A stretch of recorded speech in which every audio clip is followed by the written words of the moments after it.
Most Old West facts people swear are true are basically leftover movie scripts. A few real stories got repeated, exaggerated, and polished until they turned into the version everyone recognizes today. So let's clean that up. We're going through 50 ridiculous myths about the American Old West cowboys, outlaws, lawmen, saloons, native nations, and the so-called Wild West, and swapping each myth for what the records actually show. Number 1. Cowboys always wore the famous cowboy hat. In real photos, lots of working cowboys are in bowler hats, flat caps, even military-style slouch hats. The wide-brim Stetson look took time to spread, and people reshaped hats to fit their job and the weather. A hat wasn't just fashion, either. It was shade, a rain shield, a fan, and sometimes even a quick water scoop for a horse. Number 2. Cowboys dressed like clean movie costumes. Real outfits were basically tough work clothes: denim, canvas, wool shirts, suspenders, and whatever boots they could afford and repair. Colors faded fast under sun and sweat, and matching anything was more of a rich man hobby. Chaps and spurs were tools, not a uniform, and they showed up when the brush was nasty or the terrain demanded it. Once you picture that, the whole Hollywood look starts to wobble. Number 3. High noon quick-draw duels were common. That calm standoff in an empty street is mostly a storytelling trick. Real fights tended to be sudden, close, messy, and often fueled by alcohol, grudges, or plain bad judgment. Plenty happened indoors, with people already holding a gun, a knife, or a bottle. A rare, well-documented duel became famous because it was unusual, not because it was normal. Number 4. A revolver was a laser-accurate hand cannon. In real life, many handguns of the era had basic sights, short barrels, and lots of smoke from black powder. Hitting a moving target at any real distance was hard, even for experienced shooters. If someone truly expected trouble, a shotgun or a rifle was usually the better tool. Movies love long-range pistol shots because they look cool, not because they were reliable. Number 5. Fanning the hammer made you unstoppable. You've seen it. The shooter slaps the hammer with one hand and magically turns a revolver into a machine gun. Outside of show tricks, it's a pretty terrible way to hit anything on purpose. It burns ammo fast, kicks up more smoke, and can even stress the gun. It's flashy, not smart, which is exactly why it's stuck in Wild West myths. Number 6. Everyone carried a fully loaded 6-shooter. A lot of people owned guns, sure, but carrying one everywhere wasn't automatic. Many cautious folks carried a revolver with one empty chamber under the hammer to avoid accidents, especially on horseback. Ammo cost money, and practicing a lot wasn't cheap. And depending on the town, walking around armed could get you fined, or told to check your gun. Number 7. Frontier towns had zero gun rules. This one surprises people because it's the opposite of the movie vibe. Many cattle towns and mining towns passed local rules that limited carrying weapons inside town limits. The logic was simple. Crowded streets, loud saloons, and quick tempers don't mix well with loaded firearms. Lawmen weren't always trying to disarm people.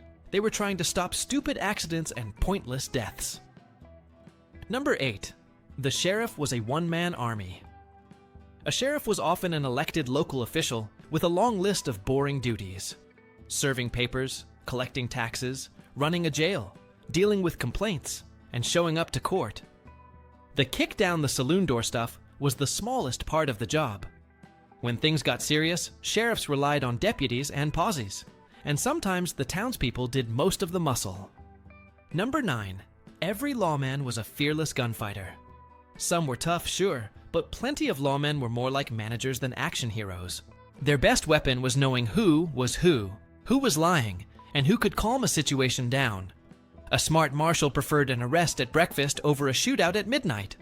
The glamorous, fastest draw in the territory image mostly came later, when stories needed a superhero.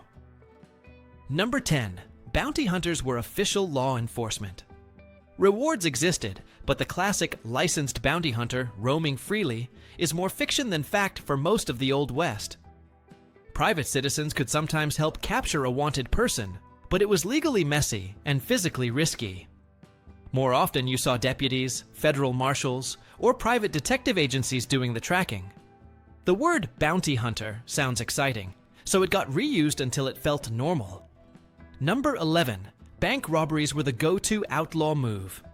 Banks weren't on every corner, and many small towns didn't even have one for years. When they did, the bank might be a single room with a safe, not a stone fortress full of cash. Tight-knit communities noticed strangers fast, and chasing a robber was sometimes a town-wide hobby. If an outlaw wanted easier money, stealing horses, cattle, or payroll shipments could make more sense. Number 12. Every bank had a giant vault packed with cash. A lot of frontier banking was based on credit, promissory notes, and moving money through bigger cities. Cash existed, but it wasn't always sitting in town waiting to be grabbed. Safes could also have time locks, meaning you couldn't open them on the spot even if you threatened everyone in the building. So, the smash the vault and ride off rich fantasy wasn't as simple as it looks on screen. Number 13. Trains got robbed non-stop. Train robberies were real, but they were also high risk and hard to repeat. Railroads learned fast, hired guards, improved safes, changed schedules, and moved valuables in smarter ways. A train robbery made headlines, which makes it feel common, but headlines are basically the original clickbait. Most trains were just hauling freight, passengers, and mail without any dramatic shootout. Number 14.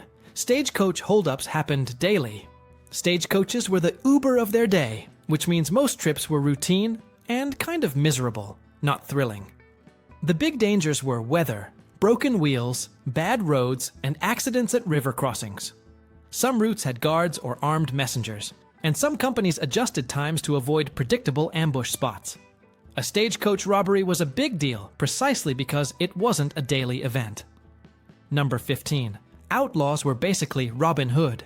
The gentle bandit is a great character, but real criminals usually kept the money. When outlaws acted polite, it was often a survival strategy.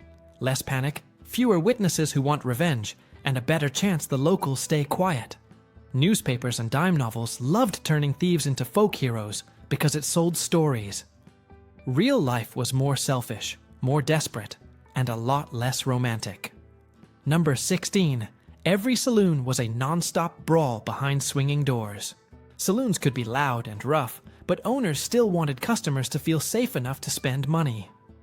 A smashed-up bar and a pile of broken chairs is bad for business. And those swinging doors. Many real saloons had regular doors to keep out cold, heat, dust, and curious kids.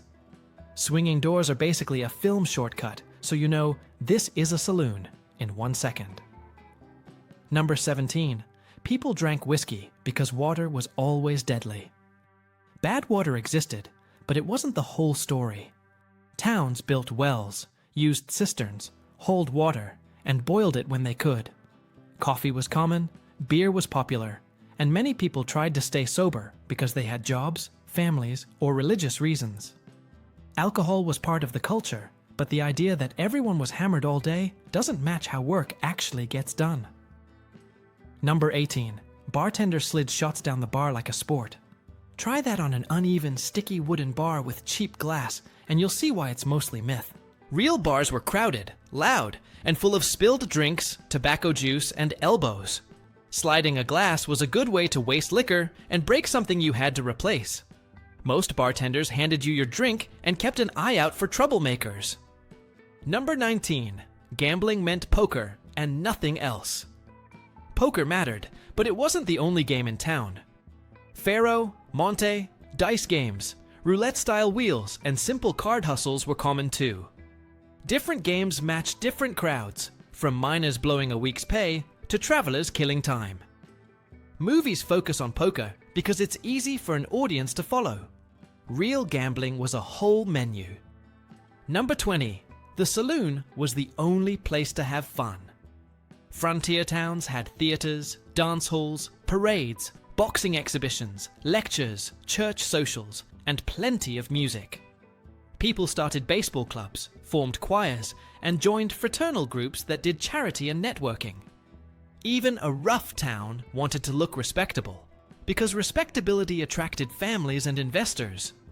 The West wasn't only vice, it was also community life. Number 21. Cowboys spent their days in shootouts and fistfights. Most cowboy life was work that would bore a movie audience. Riding fence, moving herds, fixing gear, handling sick animals, and dealing with weather that didn't care about your plans. Getting injured meant losing pay, so avoiding dumb fights was practical. Even on cattle drives, the drama was more about stampedes, storms, and exhaustion than gunfire. Number 22. Cowboys were lonely drifters with no boss. The lone rider looks cool, but most cowboys worked in crews. They had trail bosses, cooks, wranglers, and rules about shifts and duties. Sure, some hands moved seasonally from ranch to ranch, but that's still a labor market, not a romantic quest. Think of it like traveling construction work, except your office is a saddle. Number 23. Cowboys were almost all white. The real workforce was far more mixed than the classic Western caste list. Black cowboys were common after the Civil War. Mexican and Tejano riders brought deep ranching traditions, and indigenous people also worked as ranch hands in many areas. A lot of cowboy gear and vocabulary traces back to Spanish-speaking vaqueros. The all-white myth survived because movies kept repeating it. Number 24. Cowboys were all US-born frontier guys. The West pulled people from everywhere. Irish and German immigrants worked ranches and mines, and many towns had whole neighborhoods shaped by newcomers. In the Southwest, Mexican ranch culture existed long before the US flag arrived. So the Old West wasn't a sealed bubble of real Americans. It was a busy crossroads where languages and customs mixed. Number 25. The West was basically a world without women. Early boomtowns could be male-heavy, but women were present from the start and became more visible as towns stabilized. They ran boarding houses, managed stores, worked on ranches, wrote for newspapers, and built community networks that made towns livable. A place with no women and no families doesn't become a permanent town. It stays a temporary camp. Number 26. Women only had two roles, teacher or saloon girl. Yes, there were teachers, and yes, there were entertainers in saloons. But there were also business owners, photographers, homesteaders, doctors, writers, and people who handled money and property. Sex work existed too, like it does in many societies, but it wasn't the only story, and it wasn't treated the same way everywhere. The two options myth is just lazy storytelling. Number 27. Frontier marriages were casual and disposable. Marriage on the frontier often had a practical side: property, kids, work, and survival. Divorce did happen, but communities still cared about reputation and stability, and churches and courts took marriage seriously in many places. People gossiped, families argued, and social pressure was real. The West could be rough, but it wasn't a place where nobody cared who you were. Number 28. Nobody cared about manners, schools, or church. Even in loud cattle towns, people built schools quickly because parents wanted their kids educated. Churches doubled as meeting halls, and towns formed committees to handle everything from fires to public health. Clubs and lodges organized charity and helped newcomers find work. Civilization wasn't something that arrived later. People tried to create it as soon as they had nails and lumber. Number 29. The whole West was basically lawless. Laws existed, but enforcement could be thin, especially during sudden booms. Still, most places had courts, ordinances, and local rules about noise, weapons, business hours, and public behavior. The myth of total chaos sells better than the reality of paperwork, taxes, and arguments over fences. Most residents wanted predictable order, because predictable order is how you make money. Number 30. Every town had constant murder and daily gunfire. Famous shootouts stick in memory because they were rare and dramatic. Many towns had low homicide numbers year to year, and a lot of conflicts ended with bruises, fines, or someone getting shoved out of town. Guns were present, but that didn't mean everyone used them. Most people weren't trying to die over an insult. Number 31. Main Street was always dusty with tumbleweeds. Some towns were dusty, but plenty were muddy swamps after rain. That's why you see boardwalks in old photos. They kept you from sinking in the mess.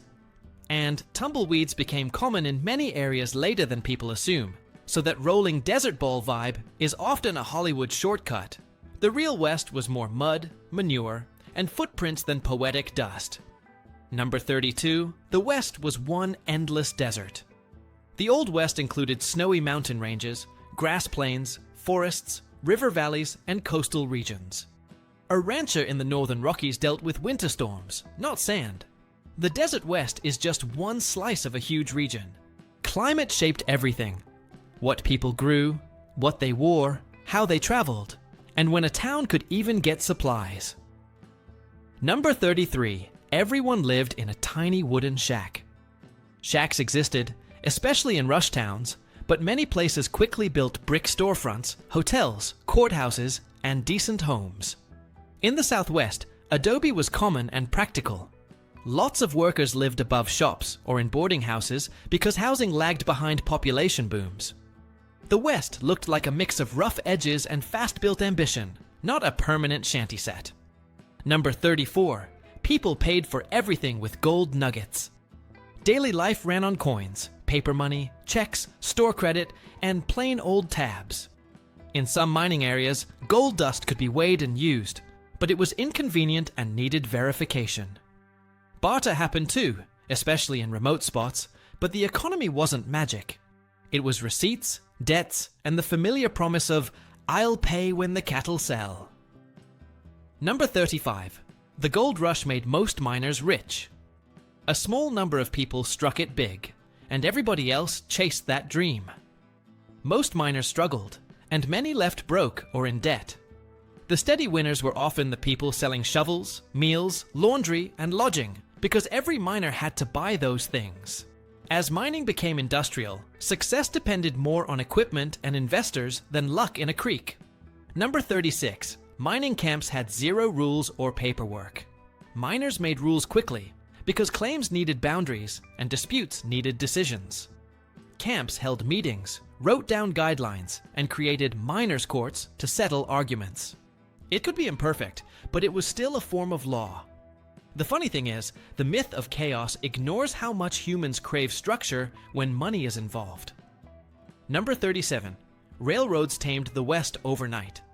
Railroads were a big deal, but their impact was uneven and gradual. A town might explode if a line stopped there, or wither if it got bypassed. And even with rails nearby, getting goods to a remote ranch could mean days of hauling by wagon. The railroad didn't instantly replace horses, wagons, or hard travel. It just changed the math of distance. Number 38. The West had no real technology. The frontier used telegraphs, printing presses, sewing machines, windmills, and canned food, plus mass-produced tools shipped in by rail. Mail order catalogs reached far-flung homes, and towns read national news when telegraph lines connected them. The West was behind big cities in some ways, but it wasn't cut off from the century's inventions. Number 39. Mail and news always took months to arrive. Before major rail lines, news could be slow, but slow often meant weeks, not a lifetime. Once the telegraph spread, big events could be known quickly, then reprinted by local papers. People followed politics, scandals, business prices, and national arguments. The difference wasn't that they didn't know things, it's that they didn't doom scroll. They just read it once a week. Number 40. Old West photos are all staged, so you can't trust them. Many portraits were posed because early cameras needed people to hold still. But the details are still gold. Clothing, tools, signage, buildings, and who was standing next to whom. There were candid shots too, and even post photos reveal everyday reality. If anything, photos are one reason the myths fall apart so fast when you actually look closely. Number 41. Native Americans were one culture with one lifestyle. Native American is an umbrella term for hundreds of distinct nations with different languages, homes, foods, and political systems. Some groups were farmers, some were traders, some followed seasonal hunts, and many combined several ways of living. Treating everyone as one stereotype is like saying all Europeans share one culture and one way of life. It's just not how humans work. Number 42. All native people lived in teepees and wandered non-stop. Teepees were smart and portable for some plains nations, especially those tied to bison hunting. But many other indigenous communities lived in pueblos, longhouses, earth lodges, plank houses, or permanent villages. Number 43. Every tribe was run by one all-powerful chief. Leadership structures varied, and many relied on councils and consensus rather than command and control. Some leaders gained influence through persuasion, generosity, or proven skill, but they still had to maintain support. Decision-making could be slow, because everyone's voice mattered. The movie version of a single chief issuing orders like a king is usually a misunderstanding. Number 44. Native Americans didn't use firearms. Many indigenous groups obtained guns through trade, purchase, capture, or alliances, and used them alongside bows for years.